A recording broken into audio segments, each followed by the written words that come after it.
It's now to discuss the crypto markets is Devin Ryan. He's GMP Securities Director of Financial Technology. Welcome, Devin. Thank you. Good to be here. Glad to see you. So we have Bitcoin now playing around the $23,000 mark, and we had the PCE number come out at 4.4% today. Indicates, it seems, that inflation, I don't want to say is under control, but it sure isn't as crazy as it was before. So that's what it seems the market is indicating, and that's what it seems the Fed might think here. Do you think that this will indeed be a risk-on environment? We might see a rally in Bitcoin in the coming months, or do you think that this is at least a holding pattern for now at the 23,000 or sub 23,000 level? Yeah, so I think, obviously the correlation, or maybe inverse correlation with Fed action, one thing we've been looking at very closely is the US dollar index. To me, that's a sign, at least from how investors are positioning how aggressive the Fed is going to be. And so, the US dollar index has been coming off its highs, over the past month or so. And that's been a kind of risk-on environment for obviously Bitcoin, other crypto assets, but just other risk assets, stocks, et cetera. And so, to the extent the Fed really is getting close to kind of its end goal here, and maybe we start to reverse course, then I do think that creates a little bit of a tailwind for asset prices. The other thing that we've been writing about and talking to our clients about is you really need to see the end of some of the contagion events. And so we've been working through, as we all know, the bankruptcies and FTX, and just kind of getting to the other side of that, I think will be important to kind of wash out some of the negativity, and I think that'll be a positive for the asset class as well. But just one last point, taking a step back, and we wrote a report a couple of weeks ago, and the title of it was "Crypto Needs to Get Serious," and the whole framework there was to highlight that there's been a lot of hype and exuberance in crypto assets and prices.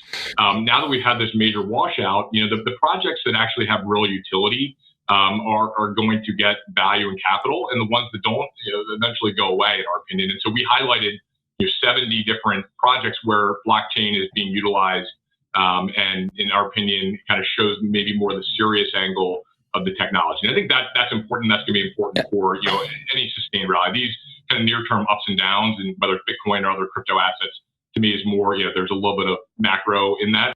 The bigger picture is really you need utility, and that needs to come through over time here. Well, on the macro level, on the micro level, rather, do you suspect that there might be, I don't want to say market manipulation, it's not quite what I'm getting at, but definitely the market structure is such that small amounts of buys and different things that are happening in the market might have led to this rally from 20 to 23? Especially given that it all happened with the backdrop of these bankruptcies and filings regarding DCG, our parent company, with Genesis and the Genesis feud with Gemini. And do you think that this sort of market structure might have led to a rally despite all this? Well, I think I would distinguish between Bitcoin and everything else. And, Bitcoin's a large market at this point. So, it's not, in our view, kind of easily pushed around. There needs to be real capital flows, and that affects, the direction on both sides. And so in recent months, it's not surprising. You've had both kind of a combination of kind of major macro headwinds and forces kind of pushing prices down, the same forces that when the market was going up in 2020, 2021 were tailwinds. So those reverse course, those are fundamental. But then, those technical bankruptcies and other headwinds where people are concerned there's more shares coming on the market, not to mention, the confidence crisis.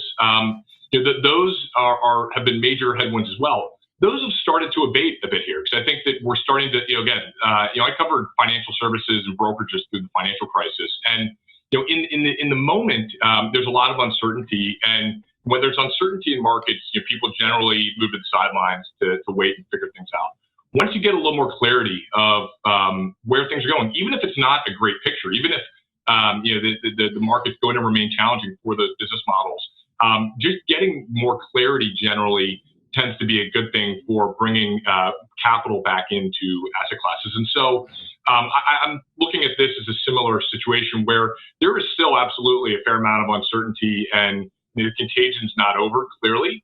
But I do think that people are getting a little more comfortable underwriting the risks now, and so that's led to more capital. And at the same time, you've had the macro backdrop, as we just talked about at the beginning here, becoming a little bit more favorable, and that headwind has kind of flipped a little bit more to a tailwind. And again, look at the U.S. dollar index and that coming off its highs, and that's easing some the call it the tight financial condition.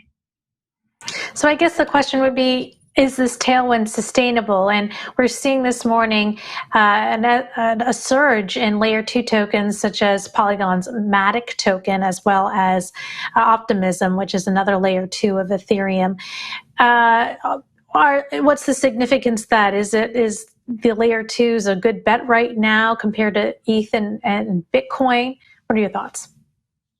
Yeah, so I think kind of coming back to the comment I made before, it's going to come down to utility and adoption. And so the projects, I think we're going into a new phase here for the market, and it's a really good phase where you actually have to have a real opportunity. Investors are going to address the addressable market. They're going to assess, competitive landscapes, and they're going to assess, momentum within a particular model. And so that's going to drive price and capital. We're coming off of obviously a lot of negativity, and so you get these little bumps where you have momentum flip and prices go up. But again, the answer to the question, like, is it sustainable? To me, yeah, there is a little bit of a macro element there, and the macro is getting a little bit better in our opinion, so that's helpful, and we think that could continue. But the much bigger point here for a sustained move higher in any individual project, in our opinion, or price, is going to be, is there utility, and is there adoption, and is there positive progress there? And my personal view is there are over 20,000 cryptocurrencies. We think that the vast majority will not make it, that it will be a very small group, and that's actually really healthy. And if you look at the development of other call it nascent technologies over history, that's the way it's played out. And so right now, people are betting on a number of different players, but in the end, there'll only be a small group of the current market that exists, and that's a good thing. That's not a bad thing. All right, Devin, thank you for your insights. That was JMP Securities Director of Financial Technology Research, Devin Ryan.